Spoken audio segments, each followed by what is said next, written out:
आज 24 अक्टोबर 2025 शुक्रवार। नक्षत्र श्रवण, तिथि कृष्ण पक्ष एकादशी।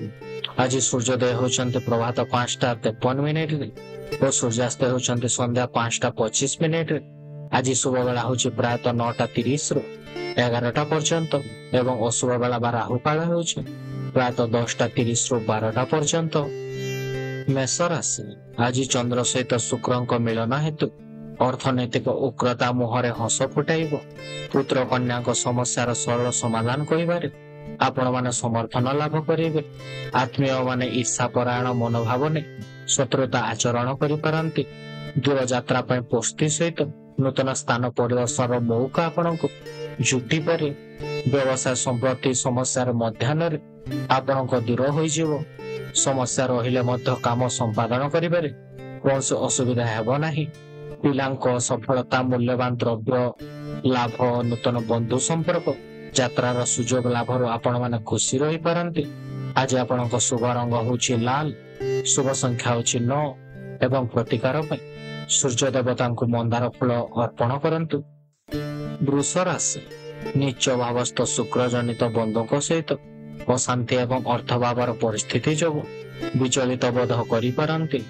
भूल बुझामणार भाई किंबा भौणी सहित संपर्क भल रही न पारे। कर्म क्षेत्र में पर कथा को सत मणि घर अशांति लगी रही पारे। आज यात्रा प्रशासन, आईन, कला, साहित्य आज क्षेत्र आपणक मंद हेब नाही।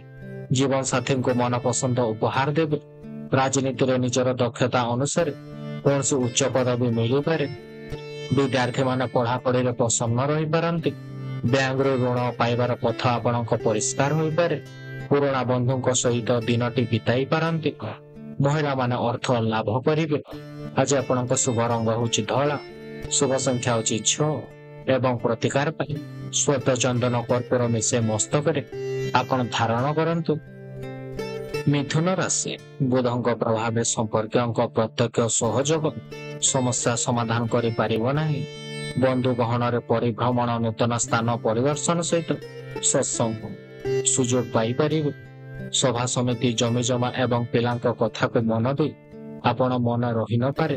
कर्म क्षेत्र दृढ़ता, केतक क्षेत्र आपण को साहाय्य करिबारे। नूतन योजना पय परिवार पूर्ण सहयोग पाई पारिबे। पदाधिकारी सम्मुख में मनर स्तर को प्रकाश करिबारे समर्थन लाभ करि पारंती। सामाजिक स्तर उच्च मानसिक स्थिति को आपण को दोहलाई देव। मंत्र गतिर कर्म क्षेत्र में आशातीत सफलता पाई पारिबे। आज आपको शुभ रंग होची सबुज, शुभ संख्या होची 5 एवं प्रतिकार पाई त्रिपुरा सुंदरी को मंत्र पाठ करंतु। कर्कट राशि, तृतीयस्थ चंद्र प्रभाव सहकर्मी साहाय्य एवं बदन्यता आपणको अर्थ लाभ कराई पारि। शनि कुप्रभाव बंधु माने दूरता रही पारंती। आलोचना परिसर विपक्ष व्यक्ति मानक अकाट्य युक्ति को ग्रहण करने को बाध्य होई पारंती। शिल्प, वाणिज्य, प्रशासन, परिवहन क्षेत्र आपणक समस्या दूर होइजिवो। कर्म क्षेत्र उपरिस्थ कर्मचारी आपणको उपहार प्रदान करि पारंती। महिला माने धैर्य धरी काम करिले कार्य रे आपण माने विजय लाभ हेतु। सांबादिकों क्षेत्र में प्रशंसा साउटी पारि पारंती। विद्यार्थी माने टिके पढ़े एकाग्रता रक्षा करि पारंती। ऑफिस रे आपण को सावधान रहबा को परि पारे। जमी को नै बहुत दिन रो जो लागि रही आपण को समस्या आज ताहा समाधान होई जिवो। आज आपण को शुभ रंग होची धला, शुभ संख्याटी होची 2 एवं प्रतिकार पय कौन से असहाय व्यक्ति को आपण माने टिके सहायता करंतु। सिंह राशि, भाग्य स्थान को मंगल दृष्टि हेतु सामूहिक आलोचना परिवेश को सरस सुंदर करिबारे समर्थन लाभ करि पारंती। सहकर्मी सहित संपर्क जोड़िबारे कौन से माध्यम आवश्यकता अनुभव करि पारंती। जो जिनिस पाइबा पय चिंता करथिले आज ताहा विलंब रे पाई पारिबे। साहित्य, राजनीति रे प्रशंसित हेबे। कर्म क्षेत्र उपरिस्थक कामर चापरे सामयिक विपद हेबार आशंका रहुछि। जमी जमा क्रय विक्रय क्षेत्र द्वंद्वर सम्मुखीन होई पारंती। अन्य मनस्क न रही जानवाहन चालन रे आपण टिके सतर्कता अवलंबन करंतु। विभिन्न दिगरु साहाय्य सहयोग पाई स्थगित काम त्वरान्वित करिबे। आज आपनको शुभ रंग होची नारंगी, शुभ संख्या होची 1 एवं प्रतिकार पाई श्री मातंगी जंत्र बा महाकवचटी आपण माने धारण करंतु। कन्या राशि, ରାଶିରେ ଶୁକ୍ର ରହିଥିବାରୁ ବସ୍ତ୍ରଭୂଷଣ ପ୍ରାପ୍ତ ସହିତ ସୁପରିଚିତ ବ୍ୟକ୍ତିଙ୍କ ସହିତ ଆଲୋଚନାରୁ ଆପଣମାନେ ଖୁସି ରହିପାରନ୍ତି। ପ୍ରତିଷ୍ଠିତ ବ୍ୟକ୍ତିଙ୍କ ସାହାଯ୍ୟ ଲାଭରୁ କାମରେ ନିଜର ପୈତରିଆ ଜାହାର କରିପାରନ୍ତି। ଋଣ ସୂତ୍ରରେ ଅର୍ଥ ଲାଭ କରିପାରିବେ, କିନ୍ତୁ ବାଣିଜ୍ୟ ଯାତ୍ରା ସମ୍ପର୍କରେ ଆପଣଙ୍କ ଚିନ୍ତା ବଢିପାରେ। ଶତ୍ରୁତା କରୁଥିବା ବ୍ୟକ୍ତି ପଛରେ ନାନାଦି କଥା କହିପାରନ୍ତି। ଶାରୀରିକ ପରିଶ୍ରମ ଜନିତ କ୍ଳାନ୍ତି ଅନୁଭବ କରିପାରିବେ। ପରିବାରରେ ବ୍ୟୟ ବୃଦ୍ଧି ଯୋଗୁଁ କିମ୍ବା ପରିବହନର ସମସ୍ୟା ମନକୁ ଭରାକ୍ରାନ୍ତ କରିବ। ଆନୁଷ୍ଠାନିକ କ୍ଷେତ୍ରରୁ ଦୀର୍ଘ ଚଳଚ୍ଚିତ୍ର କ୍ଷେତ୍ରରୁ ସମ୍ମାନ ଲାଭ କରିପାରନ୍ତି। ଦୀର୍ଘ ଦିନରୁ ଲାଗି ରହିଥିବା ରୋଗ, ଋଣ ଏବଂ ପରୋକ୍ଷ ଶତ୍ରୁତା ଯୋଗୁଁ ଆପଣ ବ୍ୟସ୍ତ ରହିପାରନ୍ତି। ଆଜି ଆପଣଙ୍କ ଶୁଭ ରଙ୍ଗ ହେଉଛି ସବୁଜ, ଶୁଭ ସଂଖ୍ୟା ହେଉଛି 5 ଏବଂ ପ୍ରତିକାର ପାଇଁ ପାଣିରେ କିଛି ଲୁଣ ପକାଇ ଘରକୁ ପୋଛି ନିଅନ୍ତୁ। ତୁଳା ରାଶି, ଶନିଙ୍କ ଦୃଷ୍ଟିରେ ଚନ୍ଦ୍ର ଥିବାରୁ ଅତୀତକୁ ସ୍ମରଣ କରି ମନରେ ବହୁବିଧ ଭାବନା ଆପଣଙ୍କ ଉଦ୍ରେକ ହେବ। ସହାନୁଭୂତି ବଦଳରେ ନିଜ ଲୋକମାନେ ଈର୍ଷାପରାୟଣ ହୋଇ ପରିସ୍ଥିତିକୁ ଭିନ୍ନ ରୂପ ଦେଇପାରନ୍ତି। ସୁପରିକଳ୍ପିତ ଯୋଜନାକୁ ବାସ୍ତବ ରୂପ ଦେବାରେ ଆପଣମାନେ ସଫଳ ହେବେ। ପ୍ରତ୍ୟୁଷ ଯାତ୍ରା ଶୁଭପ୍ରଦ ହେବ, ତଥାପି ଜିନିଷପତ୍ର ହଜିଯିବାର ସମ୍ଭାବନା ରହୁଛି। ସକାଳୁ କୌଣସି ଅଭାବ ନଥାଇ ମଧ୍ୟ ମନଟା ଭଲ ଲାଗି ନପାରେ। ଛୋଟ କଥାକୁ କେନ୍ଦ୍ର କରି ନିଜ ଲୋକଙ୍କ ସହିତ ଯୁକ୍ତିତର୍କ କରିବା ଠିକ ହେବ ନାହିଁ। ଅଫିସର ମନ କଥା ମନରେ ମାରି ରହିବାକୁ ଆପଣ ବାଧ୍ୟ ହୋଇପାରନ୍ତି। ପ୍ରତିବନ୍ଧକ ମଧ୍ୟରେ କେତେକ ସ୍ଥଗିତ କାମ ସକାଶେ ଆପଣ ଟିକେ ଚିନ୍ତିତ ରହିପାରନ୍ତି। ଆଜି ଆପଣଙ୍କ ଶୁଭ ରଙ୍ଗ ହେଉଛି ଧଳା, ଶୁଭ ସଂଖ୍ୟା ହେଉଛି 6 ଏବଂ ପ୍ରତିକାର ପାଇଁ କମଳାଙ୍କ ମୂଳ ମନ୍ତ୍ରଟି ଆପଣମାନେ ପାଠ କରନ୍ତୁ। ବିଛା ରାଶି, ମଙ୍ଗଳ ଏବଂ ଶନିଙ୍କ ଷଷ୍ଠାଧିକ ସ୍ଥିତି ଯୋଗୁଁ ପ୍ରିୟଜନଙ୍କ ସହିତ ଏକ ସାଧାରଣ ଘଟଣାରେ ଆପଣଙ୍କ ମତାନ୍ତର ଘଟିପାରେ। ଆବାସ କର୍ମକ୍ଷେତ୍ର ବିବାଦ ପରିସ୍ଥିତିର ଦୃଢ଼ ମୁକାବିଲା କରି ପ୍ରଶଂସିତ ହେବେ। ବ୍ୟବସାୟକୁ ଆଗକୁ ବଢାଇବା ପାଇଁ ନୂତନ ପଦକ୍ଷେପ ଗ୍ରହଣ କରିପାରନ୍ତି। ଗୁରୁବର୍ଗଙ୍କ ଠାରୁ ଗଠନମୂଳକ ପରିଶ୍ରମ ପାଇଁ ଆପଣ ଖୁସି ରହିପାରନ୍ତି। ସ୍ୱାସ୍ଥ୍ୟ ସମସ୍ୟା ମାନସିକ ଅସୁସ୍ଥତାର ଆପଣଙ୍କ କାରଣ ହୋଇପାରେ। ଶିଳ୍ପ, ବାଣିଜ୍ୟ, ବ୍ୟବସାୟ, ପରିବହନ କ୍ଷେତ୍ରରୁ ଆପଣ ବହୁତ ଶୁଭ ଫଳ ପାଇପାରିବେ। ପ୍ରତିଯୋଗିତାମୂଳକ ପରୀକ୍ଷାରେ ଆପଣ ସଫଳତା ପାଇପାରିବେ। ଉତ୍ତରାଧିକାରୀଙ୍କ ସୂତ୍ରରେ କୌଣସି ମାମଲାର ମାଲିକାନା ପାଇପାରନ୍ତି। ଗୁରୁଜନ ମାନଙ୍କ ସହିତ ମତାନ୍ତର ଘଟିପାରେ। ଆଜି ଆପଣଙ୍କ ଶୁଭ ରଙ୍ଗ ହେଉଛି ଲାଲ, ଶୁଭ ସଂଖ୍ୟା ହେଉଛି 9 ଏବଂ ପ୍ରତିକାର ପାଇଁ ସିନ୍ଦୁର ଟୀକା ମସ୍ତକରେ ଲଗାଇ ଆପଣ ଘର ବାହାରକୁ ବାହାରନ୍ତୁ। ଧନୁରାଶି, ଅଷ୍ଟମସ୍ତ ବୃହସ୍ପତି ଯୋଗୁଁ ପ୍ରତ୍ୟେକ କ୍ଷେତ୍ରରେ ସରଳ ଭାବ ଅନ୍ୟମାନଙ୍କୁ ବିଶ୍ୱାସ କଲେ ହଇରାଣ ହୋଇପାରନ୍ତି। ସନ୍ତାନଙ୍କ ବୈବାହିକ କର୍ମ ସମ୍ପାଦନ ସକାଶେ ଆପଣଙ୍କୁ ପ୍ରସ୍ତାବ ଆସିପାରେ। କୌଣସି ସମସ୍ୟା ମନକୁ ବାରମ୍ବାର ଆନ୍ଦୋଳିତ କରିପାରେ।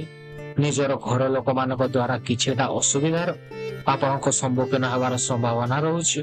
ଇଚ୍ଛା ଅନୁସାରେ କାମ ଗୁଡ଼ିକ ହେବା କାରଣରୁ ମାନସିକ ସ୍ଥିରତା ଠିକ ରହିପାରେ।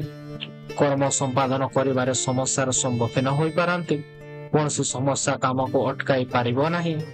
ଲେଖାପଢା, ପ୍ରକାଶନ, ପ୍ରଶାସନ, ମାଲି ମୋକଦ୍ଦମା, ସଭା ସମିତି କ୍ଷେତ୍ରରେ ଆପଣମାନେ ଶୁଭ ଫଳ ପାଇପାରିବେ। ଆଜି ଆପଣଙ୍କ ଶୁଭ ରଙ୍ଗ ହେଉଛି ହଳଦିଆ, ଶୁଭ ସଂଖ୍ୟା ହେଉଛି 3 ଏବଂ ପ୍ରତିକାର ପାଇଁ 5ଟି ହଳଦିଆ ଲଡୁ ଧର୍ମସ୍ଥାନରେ ଆପଣ ଭୋଗରେ ଲଗାନ୍ତୁ। ମକର ରାଶି, ଚନ୍ଦ୍ର ସହିତ ଶୁକ୍ର ଭାଗ୍ୟ ସ୍ଥାନରେ ଥିବାରୁ ଆର୍ଥିକ ଉନ୍ନତି ସହିତ ନୂତନ ମିତ୍ରତା ଆପଣଙ୍କ ସୃଷ୍ଟି ହେବ। ବୈଷୟିକ କ୍ଷେତ୍ରରେ ବିଭିନ୍ନ ପ୍ରକାର ପ୍ରତିବନ୍ଧକର ସାମ୍ନା କରିବାକୁ ଆପଣଙ୍କୁ ପଡିପାରେ। ସାଧାରଣ କଥାରେ ସ୍ତ୍ରୀଙ୍କ ସହିତ ଭୁଲ ବୁଝାମଣାର ଆପଣଙ୍କ ଆଶଙ୍କା ରହୁଛି। ପ୍ରତିଯୋଗିତା କିମ୍ବା ପ୍ରତିଦ୍ୱନ୍ଦିତା କ୍ଷେତ୍ରରେ ପ୍ରତିଷ୍ଠା ଅର୍ଜନ କରିପାରିବେ। ରାଜନୀତି, ପ୍ରଶାସନ, ସଭା ସମିତି, ଲେଖାପଢା, ଯାତ୍ରା ପାଇଁ ଦିନଟି ଭଲ ଅଟେ। ଅସମର୍ଥିତ ସୂତ୍ରରୁ ଭୁଲ ଖବର ପାଇ ସାମୟିକ ବିବ୍ରତ ହେବେ। ଯାତ୍ରା ସମୟରେ ଜିନିଷପତ୍ର ପ୍ରତି ସତର୍କତା ରହନ୍ତୁ, ନଚେତ ହଜିଯିବାର ସମ୍ଭାବନା ରହୁଛି। ଅଟକି ରହିଥିବା କାମ ଗୁଡ଼ିକ ସୁବିଧାରେ ଆପଣଙ୍କ ହୋଇଯାଇପାରେ। ଆଜି ଆପଣଙ୍କ ଶୁଭ ରଙ୍ଗ ହେଉଛି ନୀଳ, ଶୁଭ ସଂଖ୍ୟା ହେଉଛି 8 ଏବଂ ପ୍ରତିକାର ପାଇଁ ମା ମଙ୍ଗଳାଙ୍କ ପୂଜା ସହିତ ମନ୍ତ୍ର ପାଠ କରନ୍ତୁ। କୁମ୍ଭ ରାଶି, କର୍ମକ୍ଷେତ୍ର ଆଗାମୀ ସମୟର କାର୍ଯ୍ୟ ସକାଶେ ତତ୍ପରତା ବଢିପାରେ। ତଥାପି ଅତ୍ୟଧିକ ଭ୍ରମଣ ଜନିତ ସ୍ୱାସ୍ଥ୍ୟହାନି ଦେଖାଯିବାର ସୂଚନାକୁ ଉପେକ୍ଷା କରିବା ଠିକ ହେବ ନାହିଁ। ସାହିତ୍ୟ, ସାମ୍ବାଦିକତା, କ୍ରୀଡ଼ା ଏବଂ ଚଳଚ୍ଚିତ୍ର କ୍ଷେତ୍ରରେ ସୁନାମ ଅର୍ଜନ କରିବେ। କାରବାର, ପୂଜା ବଜାର ଏବଂ ବନ୍ଧୁ ମିଳନ ସମ୍ବନ୍ଧୀୟ ଆନନ୍ଦ ଉପଭୋଗ କରିପାରନ୍ତି। ପରିବାର ଏବଂ ବନ୍ଧୁ ବାନ୍ଧବଙ୍କ ସହିତ ହସ ଖୁସିରେ ସମୟ ବିତାଇ ପାରନ୍ତି। କୌଣସି ନୂତନ କାମରେ ଜୀବନ ସାଥୀଙ୍କ ସହଯୋଗ ପାଇପାରିବେ। ବିଦ୍ୟାର୍ଥୀମାନେ ନିଜର ଉଦ୍ଦେଶ୍ୟକୁ ସଫଳ କରିବା ପାଇଁ ସକ୍ଷମ ହୋଇପାରନ୍ତି। ସାଂଗଠନିକ କାର୍ଯ୍ୟରେ ନେତୃତ୍ୱ ନେଇ ଆପଣ ପ୍ରଶଂସିତ ହେବେ। ଆଜି ଆପଣଙ୍କ ଶୁଭ ରଙ୍ଗ ହେଉଛି ନୀଳ, ଶୁଭ ସଂଖ୍ୟା ହେଉଛି 8 ଏବଂ ପ୍ରତିକାର ପାଇଁ ଶନିଙ୍କ ଗାୟତ୍ରୀ ମନ୍ତ୍ରଟି ଆପଣମାନେ ପାଠ କରନ୍ତୁ। ମୀନ ରାଶି, କର୍ମକ୍ଷେତ୍ରରେ ସାଧାରଣ କଥାକୁ କେନ୍ଦ୍ର କରି ସହକର୍ମୀଙ୍କ ଉପରେ ଖପା ହୋଇପାରନ୍ତି। ପରିସ୍ଥିତିର ଗୁରୁତ୍ୱ ଦୃଷ୍ଟିକୋଣରୁ ଆଜି କୌଣସି ଗୋଟିଏ ସ୍ଥାନରେ ଦୀର୍ଘ ସମୟ ରହିବା ଆପଣଙ୍କ ପାଇଁ କଷ୍ଟପ୍ରଦ ହେବ। ସାଂଗଠନିକ କାର୍ଯ୍ୟରେ ନେତୃତ୍ୱ ନେଇ ଆପଣମାନେ ପ୍ରଶଂସିତ ହେବେ। ଆର୍ଥିକ ସ୍ୱଚ୍ଛଳତା ବର୍ଷି ଯିବା କାରଣରୁ ପ୍ରିୟ ବନ୍ଧୁଙ୍କ ସାନ୍ନିଧ୍ୟରୁ ଲାଭରୁ ଖୁସି ହୋଇପାରନ୍ତି। ସ୍ୱାସ୍ଥ୍ୟ ଏବଂ ପାରିବାରିକ ସ୍ଥିତିରେ ଆଂଶିକ ଉନ୍ନତି ଦେଖାଦେଇପାରେ। କର୍ମକ୍ଷେତ୍ର ବନ୍ଧୁତା ରହିଥିବା ବ୍ୟକ୍ତିମାନଙ୍କ ଦ୍ୱାରା ପ୍ରତ୍ୟେକ କାମ ଆପଣମାନେ କରାଇ ନେଇପାରନ୍ତି। ଆକସ୍ମିକ ଭାବରେ କାହା ଉପରେ ରାଗି ଅନର୍ଥ ଏବଂ ଶତ୍ରୁତା ସୃଷ୍ଟି କରିବାକୁ ଆପଣଙ୍କୁ ପଡ଼ିପାରେ। ପରିସ୍ଥିତିକୁ ଯେତେଟା ଜଟିଳ ମନେ କରୁଛନ୍ତି ସେମିତି କିଛି ହେବ ନାହିଁ। ଆଜି ଆପଣଙ୍କ ଶୁଭ ରଙ୍ଗ ହେଉଛି ହଳଦିଆ, ଶୁଭ ସଂଖ୍ୟା ହେଉଛି 3 ଏବଂ ପ୍ରତିକାର ପାଇଁ ମା ତାରାଙ୍କ ଯାନ୍ତ୍ରିକା ମହାକବଚଟି ଆପଣମାନେ ଧାରଣ କରିନିଅନ୍ତୁ।